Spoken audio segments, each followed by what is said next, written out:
Hey guys, Stealth here. As we're getting closer with Steel Division towards its launch, we keep getting new divisions. And the new divisions that they have added are the 352nd Infantry and the 6th Airborne. Now 352nd Infantry is what you can see here being used by RTS Dan. It is a deck that focuses on veterans but also takes some sort of conscript troops. And these guys are not going to be performing as well as you might hope. As the unit card is going to read, it is a group of disheartened veterans and basically POWs from what I've been able to gather. And they are 25% more likely to take damage from suppression. On the other team, Baron von Boyce, at this point pretty much our designated deck test driver, we have the 6th Airborne. This is a UK airborne deck. Their nickname is the Red Devils. They focus on really high mobility, light units, so fast stuff, and good infantry. And of course, being an airborne deck, they also tend to have more bonuses towards being surrounded. It's not that they get bonuses from being surrounded, they just don't panic as much from it as the others do. Now as you can see, this is a map where both of these decks can do pretty well. You have a large urban area here where you can face off against the other infantry units. And over to the right you have more opportunities for flanking maneuvers and fast light units to try and make a push. This area is more difficult to use anti-tank guns on, because all of these tree lines here are making line of sight a little bit more tricky. But definitely infantry units at close encounters here, or some fire support units, say from over here, providing infantry support or support using, for example, mortars. Anyway, let's say how Baron is going to be setting up his units here. I'm going to be speeding up deployment, because this is generally not the most interesting phase. He's going with an anti-tank gun as well as a reconnaissance unit on the left. This seems to be a pretty decent and, in Baron's case, almost a standard defense. This is what he usually goes with to defend this area. We've seen him do it before, and it seems to work out most of the time. On the left side we also have a Willys MB with more scouts. Then we have a Command Tetrarch. Now this is a unit that I believe was not in the game prior to this deck. And hold on, where are you heading off to? The Tetrarch is not particularly heavily armed. It is, however, punching pretty hard for a 55-point unit at 8 AP. Does not come with any HE rounds. Does come with HE rounds for the 7.92mm. But it does not have HE rounds for the main gun. And aside from that, it only has 3 frontal armor, meaning that on a good day, autocannons can and will penetrate the armor of this unit. Now the Tetrarch is of course boosting availability, or at least veterancy, to the units close to it. So we have the CMP, which is moving quickly towards this industrial lot here, trying to drop off the infantry. If you can keep the Tetrarch close enough, you can boost the effectiveness of all the infantry in its influence sphere. On the left, unfortunately, the scouts seems to have already perished or were dropped off here. And instead, this PaK 75mm gun is already dealing with an offensive from a Befehlpanzer. Lost line of sight as the Panzer withdraw behind the tree line here, but we still have a machine gun. Unfortunately, that is not something that this gun really has an answer to. On the right, there's not too much going on. He has one Vickers HMG as a defense, as well as an ABP group.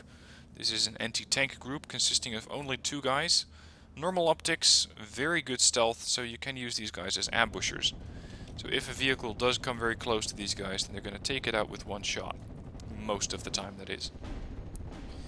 And in the middle, this is where the main fight is going on. Now, you have the AB Bren group. This is an infantry group that comes with not 1 but 2 machine guns, and that gives them quite a lot of suppressive firepower. To make matters worse for the enemy, he also has the AB Vickers HMG in the middle, and they're already squaring off against the Osttruppen. And this is the infantry group that I mean. These guys are disheartened. They are willing to fight as any other, but will take 25% more suppression damage when compared to regular troops. So these guys are more likely to panic, and you can already see it going on here. These Osttruppen are not doing very well. And they are only 5 points less than, for example, the Bren group. I believe that they come with a very, very cheap transport, so you could spam these guys the way that, let's say, in Wargame you were used to spam militia, but they are really quite underwhelming. Only in huge numbers and with significant boosts and maybe a command unit to help out, I find these units effective. Otherwise, not so much. Now it is Conquest, of course, and Baron has already captured 52% of the map and is ticking up nicely. 130 out of 2500, so we still have ways to go. On the right flank, his HMG group is taking heavy fire from a couple of unidentified infantry units commanded by a Grenadierführer. So these guys are definitely getting some veterancy stars from him. But unfortunately the HMG group is not capable of suppressing these guys enough to have the general or the leader back off. So he's bringing in more reinforcements here, trying to relieve the pressure on the HMG, as he's not really that focused around this area. He's much more focused on capturing the middle ground here, where if you can control this area, you have a much easier time fending off further attacks, as getting to this position is then going to be made quite more difficult. So he's immediately bringing in a mortar, suppressing enemy units that he can find. HMG group on the left, the HMG group in the middle is still there, and between these two they have a pretty good field of fire, suppressing units from most angles. Of course, with these buildings in the way, that's as far as they can fire, but most of the time these guys can at least dissuade enemy infantry from coming any closer. Now the Grenadiers are currently slugging it out against the Vickers, and this is a fight that could take quite a while. I believe that these guys have a slightly higher HE value. Yeah, these guys only have 4, the Grenadiers. The HMG have a value of 6, but they're only a 5-man group, when compared to the standard 9-man group from the Grenadiers. Now on the right he's brought in more reinforcements, and not a moment too soon, because his HMG group was reduced to 2 guys. And he also has these Bren groups, which are now laying down suppressive fire onto the Fusilier, as well as the MG42, which is finally pinned down and stops firing. And this is just what these guys are really good at, infantry to infantry warfare, close combat. Keep them at range, and you're going to find that these Bren groups are really not that big of a deal. Even against an armored vehicle at short range, they can barely do anything, because they simply don't have an anti-tank weapon. Now over here the Paras are getting suppressed by yet another MG42, so RTS Dan definitely has this position locked down, because you can really see quite a lot from this barracks that he's been holding up. And this is going to make it quite difficult for these Paras to push up, unless he brings in a mortar or some other artillery. In the middle, we have more and more Osttruppen taking the front line. These guys are, of course, immediately getting hammered by the mortar, which is happily sitting slightly off to the rear, and suppressing these guys as quickly as they can join the fight. You can see that they're getting pinned down very quickly, not doing much of anything at the moment, whereas the British troops are still fighting, but the Bren group here is definitely not having a good day. They're shaken, they're still fighting, but that's just about all you can say.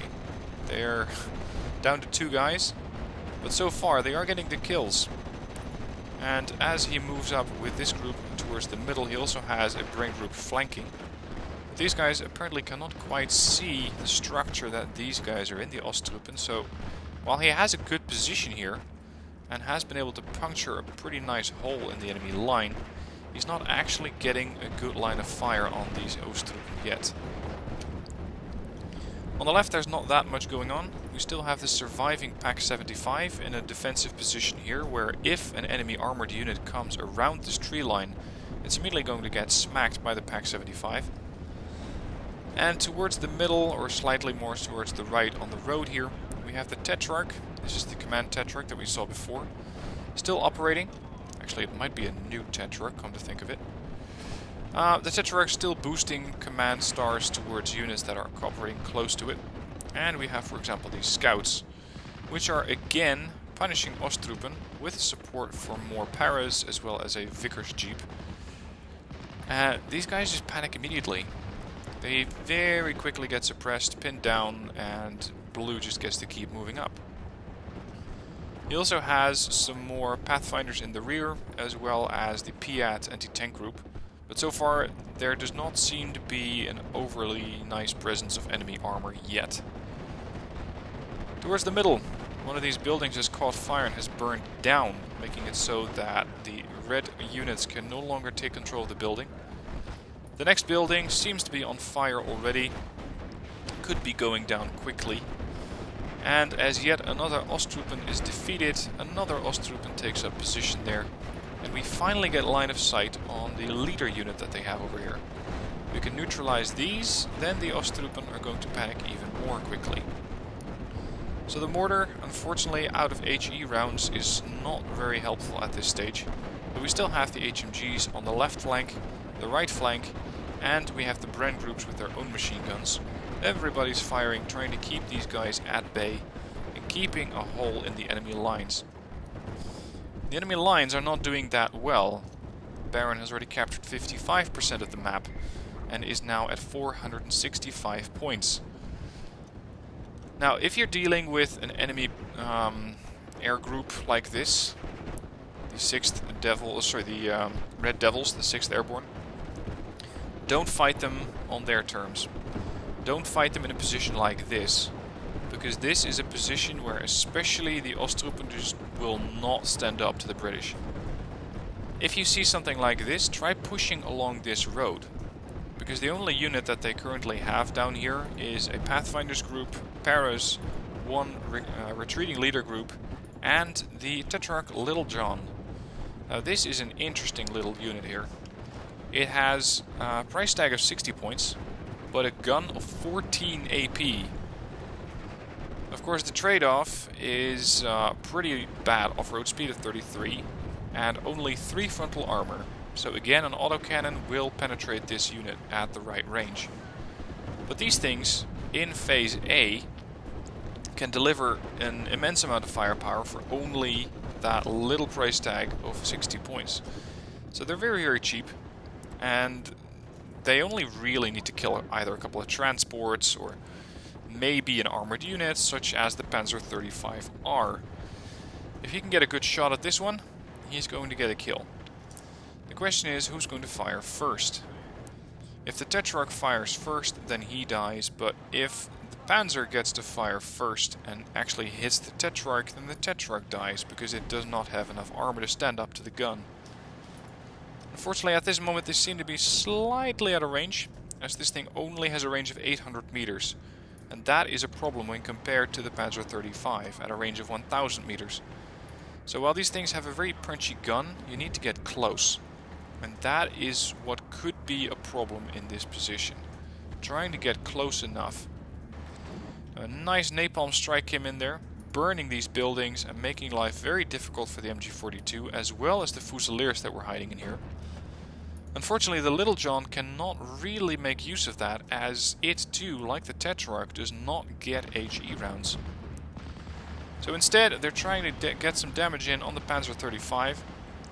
Panzer 35 is returning fire, and the Little John is slowly but steadily starting to panic, as they're not only taking fire from the Panzer 35, but potentially also from the MG42. And it won't actually do that much damage, but it will start to suppress them. Another hit comes close to the Little John and is forced to withdraw. And look at that. The front line just pushes back immediately. Because these guys are falling back and these guys are pinned down. And of course, as recon units, they don't really have the capability of capturing terrain. At this point though, Baron has captured 58% of the map, as he's now in complete control of this middle area. And at short range is dealing with a Panzer 35R, which doesn't really do that much against the infantry, but the infantry can do quite something against the tank, as these guys are equipped with a 149mm heat bomb. Very short range, 100 meters, that's even less than the standard anti-tank weapon that, for example, where'd they go? These guys carry. These have a range of 200 meters. But in a town fight, if the enemy makes a mistake and brings an armored unit, the Paras will be able to take it out using that 149mm heat bomb. On the left he's also pushing up with more Pathfinders. He has the Paras, another anti-tank group, and just to highlight the range, You can see the 200-meter circle. You need to cut that in half for the range that the paras have. So at a range like this, these guys would actually be useful. The paras, maybe, but only slightly. So at a range like this, they probably wouldn't be able to hit this road, unless an armored unit came really, really close. But they have something else to worry about. More Fusiliers have been spotted, and are now being engaged by the Pathfinders as well as the paras. Now take note that the Pathfinders and the paras are currently not getting boosted by a command unit. They standard come with 2 veteran stars. They also come with smoke grenades, only carrying 2 of these, but you could either smoke your own retreat or smoke your own advance. Unfortunately, it's only a 100-meter range, meaning that it is going to be pretty tricky trying to get that grenade onto the enemy and then moving up. I think it's going to be more useful in a defensive role. Now, Red Devils being an airborne deck, they do get access to pretty good aircraft, such as the Typhoon AT. Typhoon AT was able to strike the infantry over here, pinning them down, and making it a little bit easier for the units here that either survive or push back. The Pathfinders are pushing back as quickly as possible, but they are still shaken, so it's going to be difficult for them to actually do anything at the moment. And we still have the Panzer 35R over here. Now, this may have been the initial target for the Typhoon AT, I'm not sure about that. But instead it was able to go for the HMG, making sure that the infantry here does not get too much suppression damage done to them. Now, unfortunately, the infantry here is taking a lot of damage. They are being suppressed by mortar fire, and they're running into a stronghold of enemy resistance here, so they have to withdraw. Unfortunately, they were able to survive, but at the same point, or at the same time, what exactly is the use of a 3-man group, or a 1-man scout group? I mean, yes, you could keep them as passive spotters, but as an offensive unit, as a combat unit, they're not really going to be effective. But something that does strike me about the Red Devils is that their infantry tab is being complemented heavily by their recon tab. As you can see, the AB scouts are very, very potent fighters on themselves. They come with a machine gun, this is the Bren, they come with a Sten, and they come with the Lee Enfield, so they can engage at all various ranges and still do damage against armored units with those Gammon bombs. So they're very, very diverse troops. And especially if you team them up with, for example, the AB Bren group, they're going to have both anti-infantry and very potent anti-tank capability. Now, Baron keeps pushing virtually everywhere. He was just able to take out another infantry group here, still maintaining good map control and putting it at 58%. And he still has the command Tetrarch here for backup. But unfortunately there is still a Pack 38 in the way, so he's not able to move up with the Tetrarch. The Tetrarch is currently secure by this tree line here, which used to shield the enemy armored unit that they had over here. Now, time for the Mosquito Pathfinder to come in. This is the napalm bomber that you get. It's a very nice aircraft. I'm going to be discussing the thing in detail in a deck review later on. But you can just lay down pretty much carpet bombing lanes of napalm. It's just a nice area of denial weapon. And it does that very, very well against infantry, and of course can also be used in moderation against armored units. Not so much to damage them, but definitely to panic them. And that will also cause them to fall back, of course. RTS Dan, realizing that he's losing this fight, is bringing in reinforcements such as the Stostrup.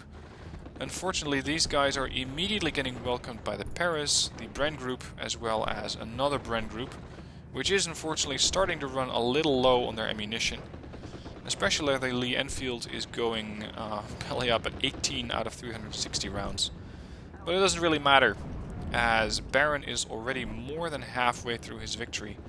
And at this point, RTS Dan is just, well, he's had enough. He realizes that this fight, with all the map control that Baron has over here, is not going to be winnable.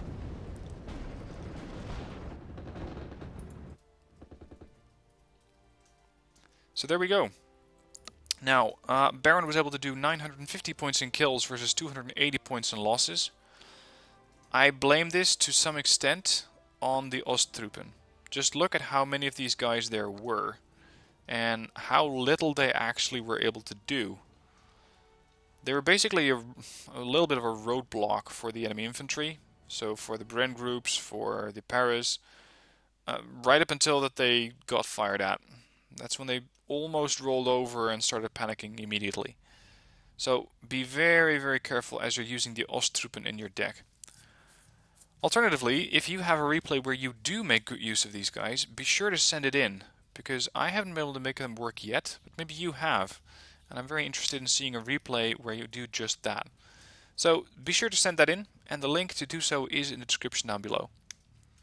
Now, as for the losses that Baron took over here, he lost one command Tetrarch due to the Befehlt Panzer III. Some infantry, of course, the Vickers group, I think this was the one on the right flank that may have been killed off, or one on the middle. A couple of grenadiers, one kill by the Osttruppen, one kill, that's all that the Osttruppen were able to do. Pak 38 50mm was able to kill a Univ carrier and a Vickers HMG, and that's just about it. He really didn't take that many losses. Now, to counter a push like that, make sure you go where the enemy does not have superiority. And this may sound simple, but a group like this, the Red Devils, the 6th Infantry, it just doesn't do very well out in the open.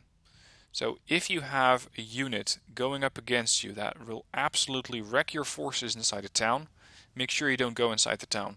Try to bypass the town and push somewhere else with more mobile units. And sure, you may run into anti-tank guns, but with the right play you can still outgun those and keep pushing. Just make sure you don't get too close to the hedge lines, or you may find yourself against some anti-tank infantry at short range. Anyway, that's it for this game. Let me know what you think about it in the replay, and don't worry, there will be another wargame video up soon enough. So I'll see you soon for more videos.